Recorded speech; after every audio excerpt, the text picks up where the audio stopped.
Okay, so hi everyone. In this video, we will talk about the most easiest PNP. Now the question is why it is called the most easiest, because in this PNP program, you are not required to show the connection ties with the province. Basically, what happens is when you apply for some other PNPs, it is the essential requirement to show the connection ties with the province in which you are applying, but in this PNP program it is not the essential requirement. So this is the one of the major benefit to apply for this PNP.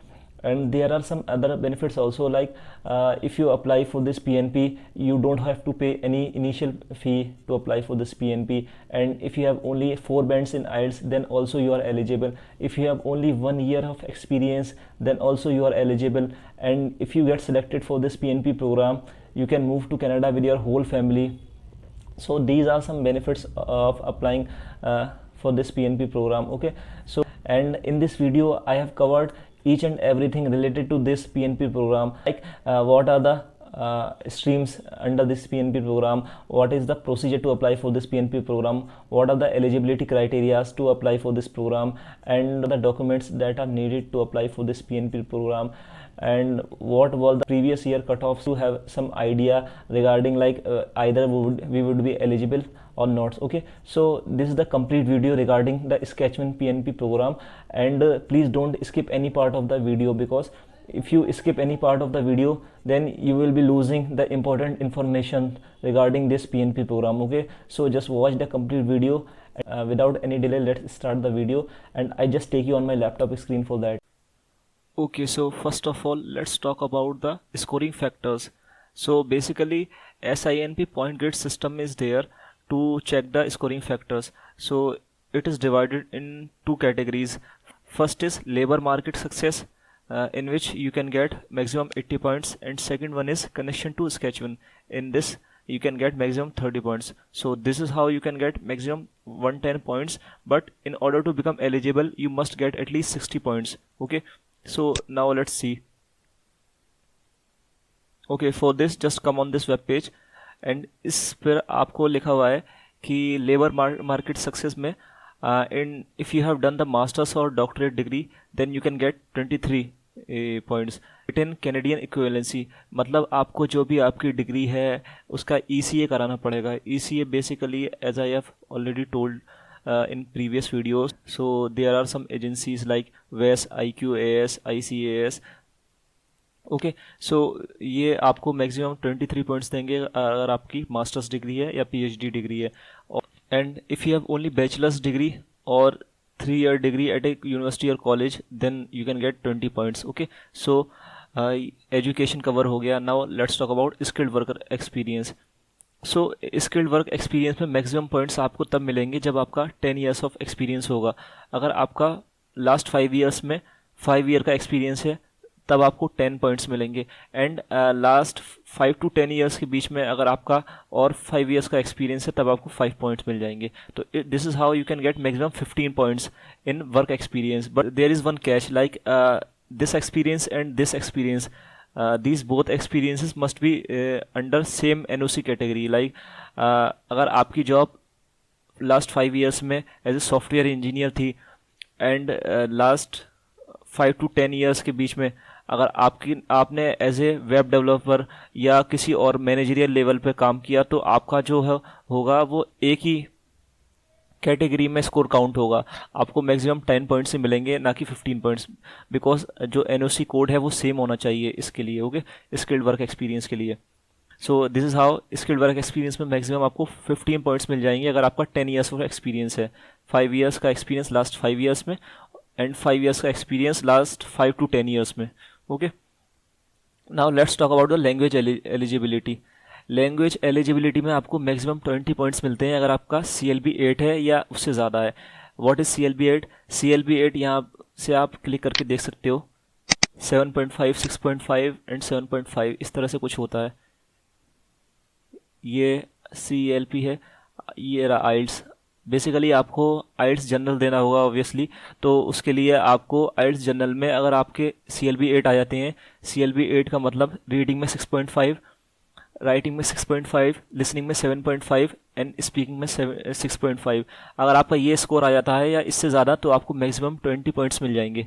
Okay, and अगर आपका CLB 7 आया, CLB 7 का मतलब सारे abilities में 6 points, तो आपको 18 points मिलेंगे इस SINP पॉइंट ग्रेड सिस्टम में। ओके, और अगर आपने फ्रेंच का अगर आपने टेस्ट दे रखा है तो आपको 10 पॉइंट्स एक्स्ट्रा मिल सकते हैं। अगर आपका CLB 8 या हाई आ गया उसमें से, या CLB 7 आ गया, तो आपको 8 पॉइंट्स मिल जाएंगे। सो बेसिकली जो लोग इंडिया से या पाकिस्तान या बांग्लादेश से अप्लाई करते हैं वो फ्रेंच नहीं जानते हैं, तो ये तो खैर स्किप कर ही देना है। Okay, now let's talk about the another factor, age. अगर आपकी एज 22 से 34 ईयर्स के बीच में है तो आपको मैक्सिमम 12 पॉइंट्स मिलेंगे, और उससे कम और उससे ज़्यादा पर आपके मार्क्स डिडक्ट हो जाएंगे। ओके, सो इस तरह से आपका ये 80 पॉइंट्स कंप्लीट होंगे लेबर मार्केट सक्सेस इस वाली कैटेगरी में। एंड जो सेकंड कैटेगरी है वो है connection to Saskatchewan. Although it is not compulsory, but अगर कोई भी कनेक्शन है स्केचविन से तो आपको पॉइंट्स मिलेंगे एक्स्ट्रा। लाइक अगर आपने हाई स्किल्ड एम्प्लॉयमेंट ऑफर, अगर आपका जॉब ऑफर लेटर है एम्प्लॉयर का स्केचविन का, तो आपको 30 पॉइंट्स मिल जाएंगे। और अगर आपका कोई क्लोज रिलेटिव है तो आपको 20 पॉइंट्स मिल जाएंगे। क्लोज रिलेटिव में यहाँ पर लिखा हुआ है a parent, sibling, grand parent, aunt, uncle, nephew, first cousin, step family members, तो ये लिस्ट है आपकी, इससे आपको 20 पॉइंट्स मिल जाएंगे। और इसके रिक्वायर्ड डॉक्यूमेंट्स भी हैं, वो नीचे लिखे हुए हैं। ये सारी चीज़ें मैं आपको ऑफिशियल वेबसाइट से दिखा रहा हूँ ताकि आपको कोई भी मिसकंसेप्शन या कोई भी डाउट ना रहे आगे जाके। जो भी डिटेल्स हैं वो सारी यहाँ पर दी हुई हैं। ओके, और अगर आपका पास वर्क एक्सपीरियंस है एटलीस्ट 12 महीने का तो आपको 5 पॉइंट्स मिलेंगे, लास्ट 5 ईयर्स में होना चाहिए। और अगर आप एज ए स्टूडेंट रह चुके हो स्केचविन के तो आपको 5 पॉइंट्स मिल जाएंगे। तो दिस इज़ हाउ आप 30 पॉइंट्स कवर कर लोगे, बट इसमें आपको 30 पॉइंट्स ही मिलेंगे मैक्सिमम। सो आपको जो 30 एंड 80 110 पॉइंट्स हो गए, इसमें से आपको 60 पॉइंट्स लाने हैं। So in order to become eligible आपको 60 पॉइंट्स एटलीस्ट स्कोर करने हैं। सो 110 में से 60 पॉइंट्स आई डोंट थिंक ये ज़्यादा डिफिकल्ट होगा, बट अगर आपका कोई भी रिलेटिव, क्लोज रिलेटिव अगर मिल जाता है तो it is the very easiest for you. Okay, so यहाँ पर आपका पॉइंट ग्रेड सिस्टम कंप्लीट हो गया। इस तरह से आप अपने फैक्टर्स चेक कर सकते हैं कितना आपका स्कोर बना आपकी प्रोफाइल के अकॉर्डिंग, एंड आप देख सकते हैं कि either you are eligible to apply और not. You need minimum 60 points in order to qualify for this PNP as written here. Okay, so now let's talk about various streams under this PNP stream. Okay, so the very first one is International Skilled Worker stream. The second one is Sketch1 work experience. The third one is entrepreneur and business. And fourth one is farm owners and operator stream. Okay, let's talk about the Sketch1 work experience. This is for foreign nationals currently living and working in Saskatchewan either at temporary work permit or valid work permit for at least 6 months. Okay, so the IELTS requirement is minimum CLB 4 for this, and CLB 4 means in listening 4.5, in reading 3.5, writing 4, and speaking 4. The subcategories under this stream: health professionals, skilled worker with existing work permit, hospitality sector, long haul truck drivers, students. For all these subcategories minimum 6 months of experience is required. Okay, so now let's talk about the second one, entrepreneur and business. This is basically for people who want to set up business in Canada. Minimum 3 years of experience is in business is required, and minimum investment is of 200,000 Canadian dollar. Okay, so international graduate entrepreneur category is the most popular one under this stream, and for this you must be at least 21 years old and full-time diploma degree holder you must be. Okay, from Saskatchewan. You should have at least 2 years of PGWP, and minimum IELTS requirement is CLB 7. You should have resided in Saskatchewan for the duration of academic program, and distance learning doesn't qualify for this program. Okay, so we have talked about entrepreneur stream also. Now let's talk about the farm owner and operators. This stream is for farmers with experience and sufficient capital, must have net worth of 50,000 Canadian dollar. Okay, now let's talk about the most important one, and international skilled worker stream.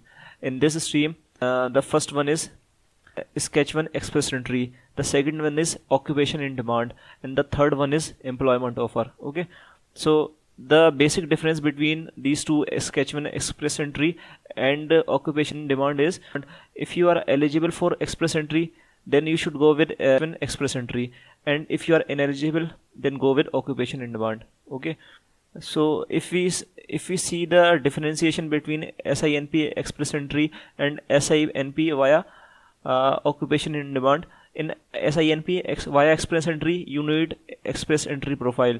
Okay, and IELTS requirement is CLB 7+, and it will be a digital application, and it takes almost 8 to 12 months of time. Okay, and in SINP via occupation in demand, there is no need of express entry profile. Okay, the IELTS requirement is minimum CLB 4, and it will be a paper based application, and the time required, the processing time is between 18 to 24 months here.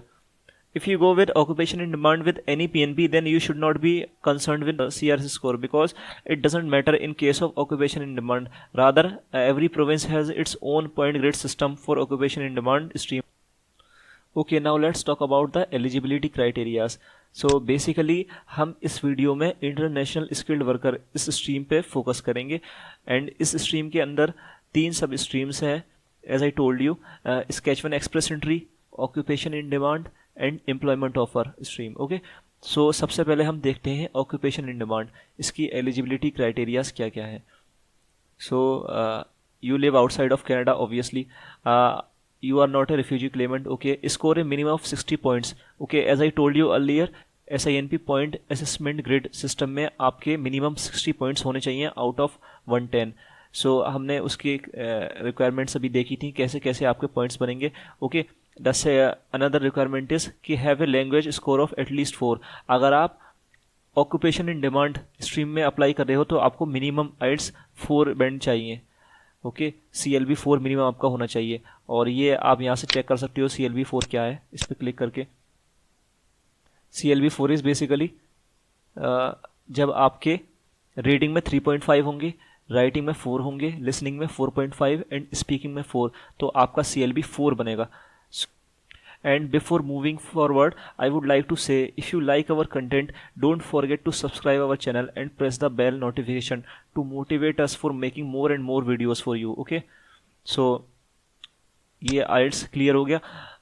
अब हम बात करते हैं कि ECA is basically, आपको बताया मैंने कि कैनेडियन एजुकेशन इक्विवेलेंसी रिपोर्ट होती है, जिसमें जो डिग्री आपने अपने होम टाउन, अपने होम कंट्री से करी है, वो कैनेडियन डिग्री के इक्विवेलेंट है या नहीं, ये बताती है. तो IRCC वेबसाइट पे अप्रूव्ड ऑर्गेनाइजेशंस हैं जो ECA कराती हैं और IRCC से अप्रूव्ड है, आपको सिर्फ उन्हीं से कराना है. तो ये लिस्ट दे रखी है. Comparative education service, okay, CES international credential assessment service of Canada, ICAS, okay, world education service, ये बहुत पॉपुलर है, WES, इससे भी आप करा सकते हो. International qualification assessment service, IQAS and ICES. Okay, so ये 5 डिजाइनेटेड ऑर्गेनाइजेशंस हैं जिससे आप अपनी ECA करा सकते हो. सो इसके ऊपर भी मैं डिटेल में वीडियो बना दूंगा कि कौन सी आपके लिए सूटेबल रहेगी, बिकॉज सबके डिफरेंट टाइमलाइंस हैं, सबके डिफरेंट फीस हैं, सबके डिफरेंट डॉक्यूमेंट्स रिक्वायर्ड हैं, सबकी जो प्रोसीजर है वो अलग है. ओके, सो इसके लिए भी मैं सेपरेट वीडियो बना दूंगा. और आपने अगर मैनिटोबा PNP की वीडियो आपने चेकआउट नहीं करी है, उसका डिस्क्रिप्शन में मैं लिंक दे दूंगा, उसे भी आप चेकआउट कर सकते हो इन केस अगर आप इस स्ट्रीम में एलिजिबल नहीं हो तो. Okay, so now let's talk about individual who have completed trades or job training as part of their school education must instead apply for sketch 1 license. Basically क्या होता है कि अगर आपका कोई जॉब कोड ऐसा है जो स्केच 1 लाइसेंस जिसके लिए रिक्वायर्ड है, तो आपको पहले स्केच 1 का लाइसेंस अप्लाई करना होगा. बेसिकली व्हाट हैपेंस इज कि अगर आपने उस पर्टिकुलर जॉब कैटेगरी के लिए लाइसेंस अप्लाई नहीं करा, तो आपका जो एप्लीकेशन है वो रिव्यू होल्ड में चला जाता है. फिर आपके पास मेल आती है कि आप अप्लाई करो स्केच 1 लाइसेंस के लिए, तो आपका जो प्रोसेसिंग टाइम है वो बहुत ज़्यादा डिले हो जाता है. It takes almost 6 to 9 months आपका लाइसेंस आने में ही. सो पहले बेटर रहेगा कि आप अपना लाइसेंस की रिक्वायरमेंट चेक करो कि आपकी जॉब कैटेगरी के लिए लाइसेंस रिक्वायर्ड है या नहीं. सो हम देखते हैं कि किस किस केस में लाइसेंस रिक्वायर्ड है. ये PDF डाउनलोड हो जाएगी, आप यहाँ से ओपन कर सकते हो.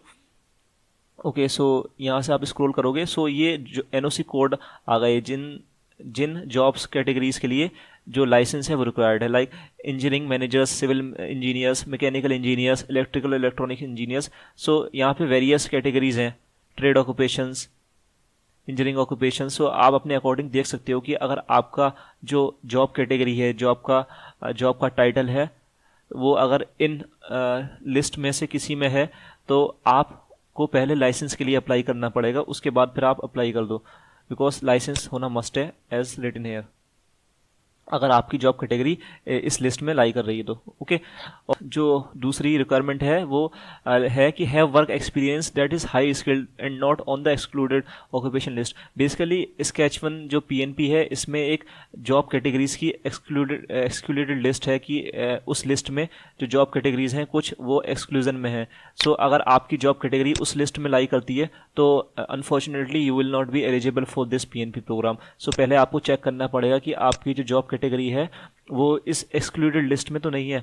अगर आपकी एक्सक्लूडेड लिस्ट में है तो unfortunately you are not eligible, और अगर इस लिस्ट में नहीं है तो आप एलिजिबल हो।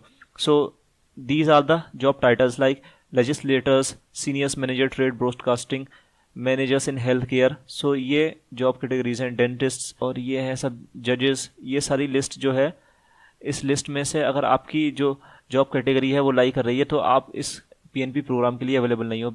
डोंट वरी, मैं सारे जो लिंक्स हैं वो डिस्क्रिप्शन में प्रोवाइड कर दूंगा आप लोगों को, आपको बस जस्ट गो थ्रू करना है इन लिंक्स को। Okay, so just watch the complete video, तभी आपको समझ में आएगा कैसे कैसे प्रोसीड करना है। ओके, सो अब हम बात करते हैं, अगर आपकी जो लिस्ट में इस एक्सक्लूजन लिस्ट में नहीं है तो आपको 30 आवर्स मिनिमम आपका वर्क एक्सपीरियंस होना चाहिए, और जॉब कैटेगरी ओ, ए या बी में है से ही किसी एक में होना चाहिए। और ऑक्यूपेशन इन डिमांड की जो लिस्ट है वो भी यहाँ से आप चेक कर सकते हैं। Okay, now let's talk about the another requirement. SINP की जो अगली रिक्वायरमेंट है वो ये है कि आपका जो ऑक्यूपेशन है वो आपके एजुकेशन से मैच करना चाहिए। ऐसा नहीं कि आपने किया हुआ है कि सॉफ्टवेयर इंजीनियरिंग से रिलेटेड पढ़ाई और आप वर्क कर रहे हो एज ए फाइनेंस मैनेजर या फाइनेंशियल ऑफिसर, तो आपका जो वो वर्क एक्सपीरियंस है वो काउंट नहीं होगा। ये एसेंशियल रिक्वायरमेंट है इस पीएनपी की। ओके, सो आपका मिनिमम 1 साल का एक्सपीरियंस होना चाहिए इसके लिए। ओके, जो अगली रिक्वायरमेंट है उसमें आपका you must include all required documents in your application. Missing documents will result in your incomplete application being returned. Your application fee will not be refunded. Okay, so आपको पहले सारे डॉक्यूमेंट्स चेक कर लेने हैं कि क्या क्या एसेंशियल रिक्वायरमेंट्स हैं एंड जो डॉक्यूमेंट्स हैं क्या क्या रिक्वायर्ड हैं, उसी के बाद आपको अपनी एप्लीकेशन लगानी है, अदरवाइज आपकी जो फीस है वो रिफंड नहीं करी जाएगी।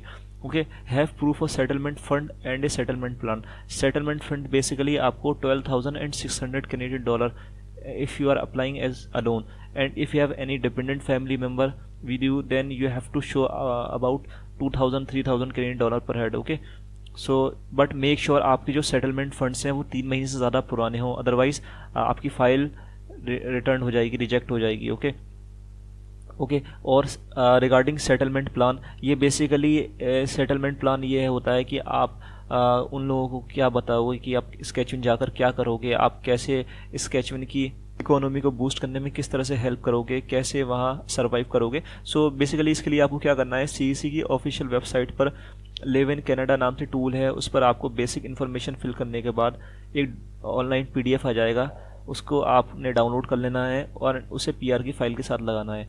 इन्फॉर्मेशन बहुत सिंपल है, बेसिक फिल करनी है, why like passport details and experience detail ETC ये सब। ओके, और ये सब जब हो जाएगा तो आपको जो अपनी एप्लीकेशन स्टार्ट करनी है वो आपको सारी रिक्वायरमेंट्स पढ़ने के बाद एक्सप्रेशन ऑफ इंटरेस्ट क्रिएट करना है यहाँ से। Now let's talk about what are the essential documents that are required. Okay, तो आपको कुछ फॉर्म्स हैं वो फिल करने के बाद अपनी फाइल के साथ लगाने होंगे, वो ये सारे फॉर्म्स हैं, आप यहाँ से डाउनलोड कर सकते हो। डोंट वरी, मैं सब का लिंक्स आपको डिस्क्रिप्शन में दे दूंगा, और जो डॉक्यूमेंट्स हैं वो आप यहाँ से देखोगे। ओके, सो सबसे पहला डॉक्यूमेंट जो है आपका वो identity and civil status documents के अंडर होगा। बर्थ सर्टिफिकेट, आपको बर्थ सर्टिफिकेट लगाना है, ये आप देख लेना अपनी कंडीशन के अकॉर्डिंग आपको क्या लगाना होगा। उसके बाद आएगा आपका पासपोर्ट, आपको अपने पासपोर्ट की कॉपी लगानी होगी, और अगर आप अपने किसी डिपेंडेंट फैमिली मेम्बर के साथ अप्लाई कर रहे हो तो उन सब की भी कॉपीज़ लगेंगी। ओके, सो एजुकेशन ट्रेनिंग में आपके जो ECA रिपोर्ट है वो लगेगी, और आपकी जो डिग्री है उसकी कॉपी लगेगी, एंड आपकी जो लाइसेंस है, सर्टिफिकेशन जो आपने बनवाया था आपका लगेगा। ओके, सो ये डॉक्यूमेंट्स आपकी एजुकेशन से रिलेटेड हो गए। अब आपकी वर्क एक्सपीरियंस से रिलेटेड में आपकी अगर जॉब कैटेगरी OAB से रिलेटेड है तो आपको यहाँ से अपने डॉक्यूमेंट्स चेक कर लेने हैं कि ऑक्यूपेशन इन डिमांड के क्या क्या डॉक्यूमेंट्स हैं, वो आप यहाँ से लगा सकते हो। प्रूफ ऑफ एम्प्लॉयमेंट में आप अपने आपको ये लगाने होंगे, each letter of reference should indicate the following. जो आपका लेटर ऑफ रेफरेंस होगा उसमें ये सारी डिटेल्स मेंशन होनी चाहिए, like your job position and dates of employment, your main duties and responsibilities, number of hours you work each week, a brief company description like nature of business, industry and operations, the name and signature, direct contact information of your supervisor और manager, okay, the physical location of the company. ये सारी चीज़ें mention होनी चाहिए आपका जो letter of reference होगा उसमें। ये लिखा हुआ है job duties and responsibilities taken directly from the NOC website और other online resources will not be accepted. Yes, अगर आपने जो ड्यूटीज़ एंड रिस्पॉन्सिबिलिटीज़ जो IRCC की वेबसाइट पे दे रखी हैं वहाँ से अगर आपने डायरेक्ट कॉपी पेस्ट करके लिखवा दी तो वो एक्सेप्ट नहीं करी जाएंगी बेसिकली। सो आपको इसका बहुत ख्याल रखना है। आपको एक particular unique duties and responsibilities mention करवानी है। आप हाँ वहाँ से कीवर्ड ले सकते हो, कीवर्ड के अकॉर्डिंग आप अपना कोई भी सेंटेंस क्रिएट कर सकते हो या आपका जो एम्प्लॉयर जो चाहे, बट एज इट इज़ आपको कॉपी पेस्ट नहीं करना। ओके, और लेटर ऑफ रेफरेंस में ये सारी चीज़ें भी मेंशन होनी चाहिए, या at least one of the these documents must be government issued, like pension fund, provident funds की detail, medical insurance, work permit और visa, foreign work experience, employment contracts, specific examples of work completed, ये सारी चीज़ें होनी चाहिए। Proof of professional status और licence में आपको यहाँ से अपना डॉक्यूमेंट देख लेना है क्या क्या रिक्वायरमेंट्स हैं, और जॉब बैंक कनाडा से आपका यहाँ से डॉक्यूमेंट आ जाएगा। आप देख सकते हो कि प्रूफ ऑफ प्रोफेशनल स्टेटस में आपको क्या लगाना है, अगर आप एलिजिबल उसके लिए एप्लीकेबल हो तब। ओके, लैंग्वेज क्रेडेंशियल में आपका जो आइल्स का TRF है वो लगेगा। हम देख लेते हैं क्या है यहाँ पर। You must provide language test results from a designed testing agency. Okay, IELTS का आपको देना है जो भी है आपका। यू मस्ट हैव इंग्लिश और French language eligibility of Canadian language benchmark, CLB 4 और हायर आपका होना चाहिए। Your test results can not be more than 2 years old. हाँ, जो आपका जो आइल्स है वो आइल्स जनरल होना चाहिए, वो 2 साल से ज़्यादा पुराना नहीं होना चाहिए। आइल्स 4 is the minimum. However employers and regulatory bodies में require higher language scores.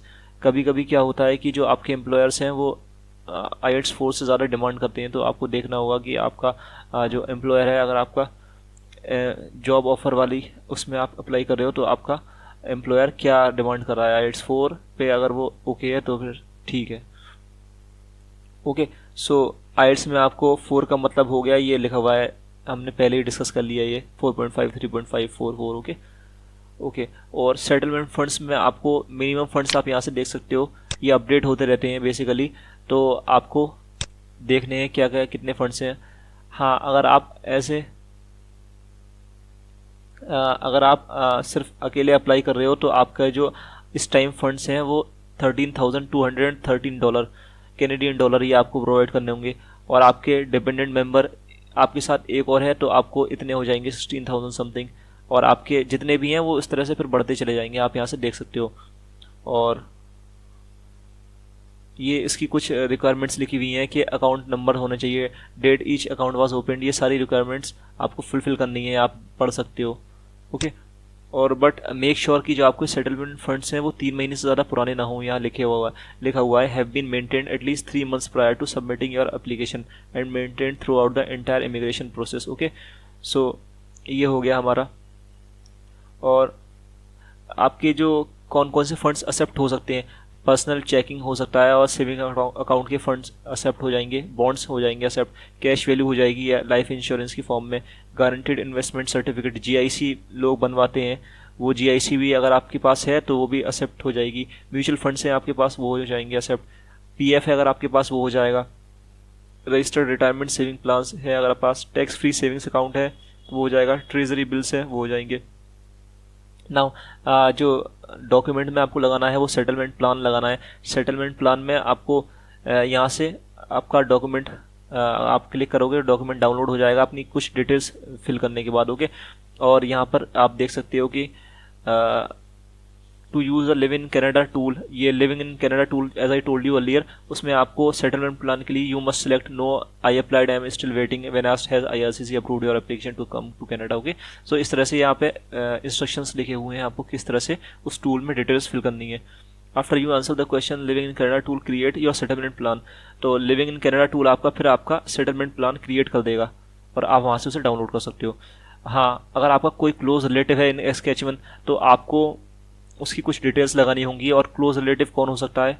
Parent हो सकते हैं, सिस्टर ब्रदर हो सकता है, आंट और अंकल हो सकते हैं, नीफ्यू हो सकता है, फर्स्ट कजिन हो सकता है, ग्रैंड पेरेंट हो सकता है, स्टेप फैमिली मेम्बर्स हो सकते हैं। ओके, तो आपको क्या क्या चीज़ें लगानी होंगी उनके क्लेम करने के लिए कि वो आपके क्लोज रिलेटिव हैं। If you are claiming points for close relative member you must provide the following from the family members, उनका बर्थ सर्टिफिकेट या मैरिज सर्टिफिकेट और एनी ऑफिशियल डॉक्यूमेंट, गवर्नमेंट का डॉक्यूमेंट जो भी लग सकता है, एजुकेशन और रिलीजियस डॉक्यूमेंट कुछ भी आप प्रोवाइड कर सकते हो। एक copy of relatives Canadian permanent resident और सिटीजन कार्ड, उनका अगर पीआर है तो पीआर कार्ड की कॉपी लगेगी, या कैनेडियन पासपोर्ट है तो उसकी कॉपी लग जाएगी। Proof that they have been living in Canada, living in Saskatchewan, एक प्रूफ ऐसा लगेगा कि वो शो कर सके कि वो स्केचवन में ही रह रहे हैं पास्ट 12 मंथ्स के, है ना। तो उसके लिए आपको क्या क्या डॉक्यूमेंट्स लगाने हैं? यूटिलिटी बिल्स लगा सकते हो आप, स्केचवन का हेल्थ कार्ड लगा सकते हो, proof that the family member is registered tenant, ये लगा सकते हो अगर वो रेंट पे रहते हैं तो। Okay, proof of receipt of income tax, income for the past 3 month, 3 महीने की उनकी इनकम लगा सकते हो। ओके, सो ये प्रूफ है जो आपका शो करेंगे कि आपका क्लोज रिलेटिव मेम्बर स्केचवन में रहता है। ओके, सो अब हम बात कर सकते हैं प्रीवियस वर्क एक्सपीरियंस इन स्केचवन। अगर आपका प्रीवियस स्केचवन में एक्सपीरियंस था तो आप ये एक लेटर लगा सकते हो जिसमें जॉब पोजीशन होगी, डेट्स ऑफ एम्प्लॉयमेंट होंगे, मेन ड्यूटीज़ एंड रिस्पॉन्सिबिलिटीज़ होंगी। Okay, but your experience should be at least 12 months and with in the past 5 years. Okay, 5 सालों के अंदर आपका 1 साल का मिनिमम एक्सपीरियंस होना चाहिए। Okay okay, so previous study है अगर आपकी स्केचवन के अंदर तो आपको उसका लेटर ऑफ द रजिस्ट्रार लगाना है। ओके, जो आपका स्केचवन में इंस्टीट्यूट था उससे, और अपनी डिग्रीज डिप्लोमा की कॉपीज लगानी है, ट्रांसक्रिप्ट लगानी है, ये सब। Okay, so these are the documents that are required to apply, but this is for occupation in demand. और हम एक्सप्रेस एंट्री के लिए भी डिस्कस कर लेते हैं। Okay, so now let's talk about international skilled worker Saskatchewan express entry stream. Okay, हम Saskatchewan express entry sub stream के बारे में बात करने वाले हैं अब। तो इसमें आपकी जो एलिजिबिलिटी क्राइटेरियाज हैं वो ऑलमोस्ट सिमिलर है। हम देख लेते हैं कौन सा जो है जो डिफरेंट है। तो ये भी सेम है, ये भी सेम है, जैसे हमने उसमें डिस्कस किया था, ये भी सब सेम है और ये भी सब सेम है। बस डिफरेंस क्या है कि स्केचवन ऑक्यूपेशन इन डिमांड में आपका जो एप्लीकेशन था वो पेपर बेस्ड था, और स्केचवन एक्सप्रेस एंट्री में जो आपकी एप्लीकेशन है वो आपकी जो होगी वो डिजिटल होगी, आपको ऑनलाइन अप्लाई करना होगा। एंड इसमें आपका जो टाइम पीरियड है वो 8 to 12 मंथ्स आपके लग जाते हैं प्रोसेसिंग टाइम में। एंड जो आपकी आइल्स रिक्वायरमेंट है आप यहाँ से देख सकते हो, आइल्स रिक्वायरमेंट कहाँ गई? Yes, have a language test results that meets the federal express entry language requirement. Okay, हम इस पर क्लिक करते हैं तो हम देखते हैं, यस, इंग्लिश में मिनिमम जो है आपका 7 होना चाहिए। ओके, तो यहाँ से आपने देखा कि डिफरेंस क्या था। डिफरेंस है ये है कि अगर आपका ऑक्यूपेशन इन डिमांड में आप अप्लाई कर रहे हो तो उसमें CLB 4 था मिनिमम, बट अगर आप स्केचवन एक्सप्रेस एंट्री के अंडर आप अप्लाई कर रहे हो तो आपका जो CLB 7 होना चाहिए minimum, that is minimum 6 band होने चाहिए ईच एबिलिटी में। और स्केचवन एक्सप्रेस एंट्री में बेसिकली क्या होगा कि आपको 600 पॉइंट्स मिल जाएंगे जब आप एक्सप्रेस एंट्री के अंदर अपनी प्रोफाइल लगाओगे। इसके लिए आपको एक्सप्रेस एंट्री की प्रोफाइल भी होना मैंडेटरी है, और आपको 600 पॉइंट्स मिलने के बाद आपका स्कोर बढ़ जाएगा और ऑटोमेटिकली फिर आप PR के लिए एप्लीकेशन आपकी अप्रूव हो जाएगी। सो इस तरह से एक्सप्रेस एंट्री वर्क करती है। और अगर आप स्केचवन एक्सप्रेस एंट्री के थ्रू जाओगे तो आपको जो CRS स्कोर है उसको आपको देखना होगा कि कितना मेरा CRS स्कोर है, कितना लास्ट टाइम आया था। बट अगर आप स्केचवन ऑक्यूपेशन इन डिमांड के अंडर जाओगे तो आपको CRS स्कोर से कोई मतलब नहीं है, बिकॉज उसमें CRS स्कोर से कोई लेना देना नहीं है। बट स्केचवन एक्सप्रेस एंट्री के थ्रू जाओगे तो आपको CRS स्कोर देखना होगा कि क्या पिछले साल का CRS स्कोर रहा, और कोई इसकी रिक्वायरमेंट नहीं है। और हम इसके डॉक्यूमेंट्स देख लेते हैं क्या क्या एडिशनल डॉक्यूमेंट्स हमको इसमें लगाने।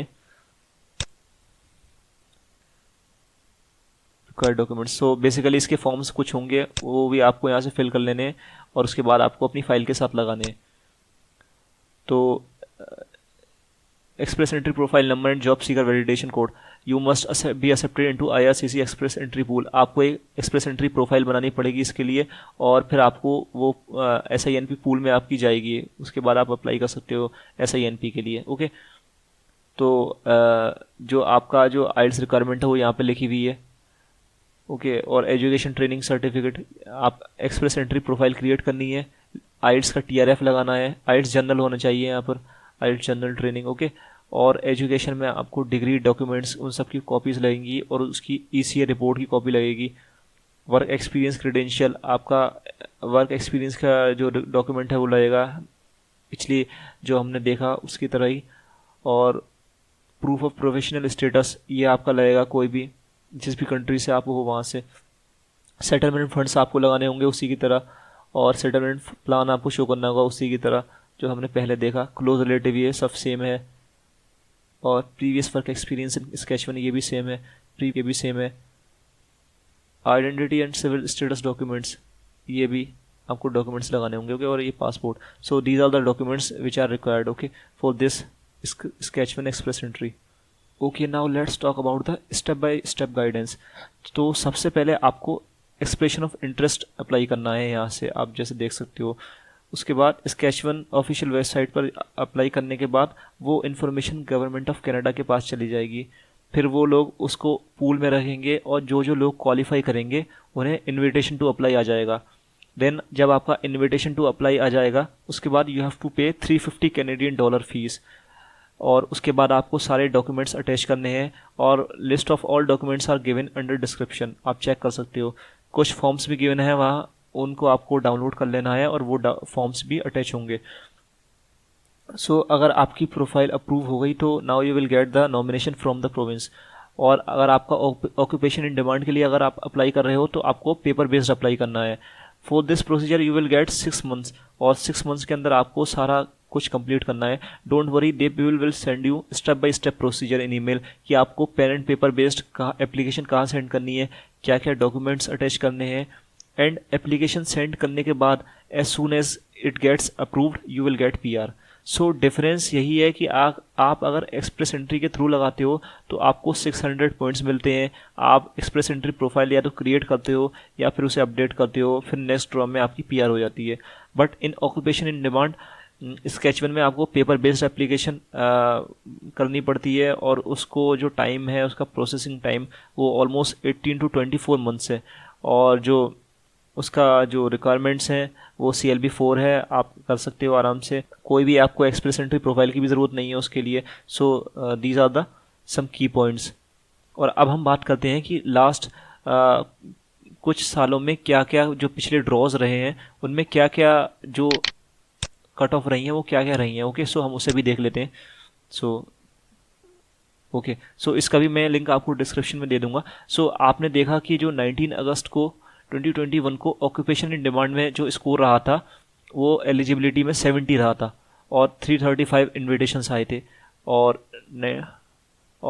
एक्सप्रेस एंट्री का भी ड्रॉ आया था, उसमें 71 मिनिमम था लोवेस्ट रैंक कैंडिडेट का, और 21 जुलाई को 77 था, उसके बाद 80 था, 82 था, 65 था, 70 था, 70 था, मार्च 24, अप्रैल 8। तो बेसिकली ये 70 की रेंज में चल रहा है। तो ऑल्दो आपका जो एलिजिबिलिटी क्राइटेरिया है वो 60 का है, बट अगर आपका 70 पॉइंट्स बन रहे हैं तो आप बहुत इजीली अप्लाई कर सकते हो और बहुत इजीली कनाडा का PR ले सकते हो। सो आपको मेक श्योर करना होगा कि आपके पॉइंट्स 70 के अराउंड आ जाएं। अगर आपके 70 के अराउंड आ जाएं तो आप सेफ जोन में आ जाओगे, और सेफ जोन में आप अगर आ गए तो आपकी PR ऑलमोस्ट डन हो जाएगी। सो 70 आप देख सकते हो किस तरह से आपका स्कोर आ सकता है। उसके लिए आप ट्राई कर सकते हो मास्टर्स डिग्री हो, आपका जो IELTS स्कोर हो ज़्यादा से ज़्यादा हो, मिनिमम CLB आपका 8 आ जाए तो आपको मैक्सिमम पॉइंट्स मिल जाएंगे। अगर आपका कोई क्लोज रिलेटिव स्केचवन में निकल आए तो उसके भी आपको पॉइंट्स मिल जाएंगे, फिर तो आपका ऑलमोस्ट PR डन हो जाएगा। अगर आपका कोई भी क्लोज रिलेटिव स्केचवन में मिल गया तो ऑल्दो ये नेसेसरी कंडीशन नहीं है, but it is the plus point. अगर आपका क्लोज रिलेटिव स्केचवन में है तो आपको ऑलमोस्ट 20 पॉइंट्स मिलेंगे। 20 पॉइंट्स मिलने के बाद आपका जो स्कोर है वो काफ़ी हाई हो जाएगा और आप इजीली जो कट ऑफ है उसे क्वालिफाई कर सकते हो। Okay, so thank you very much. If you learned something, then don't forget to subscribe our YouTube channel to motivate us for making more and more such videos for you. Okay, so if you loved the content, please like the video, share among your friends, and subscribe to our YouTube channel. Thank you very much.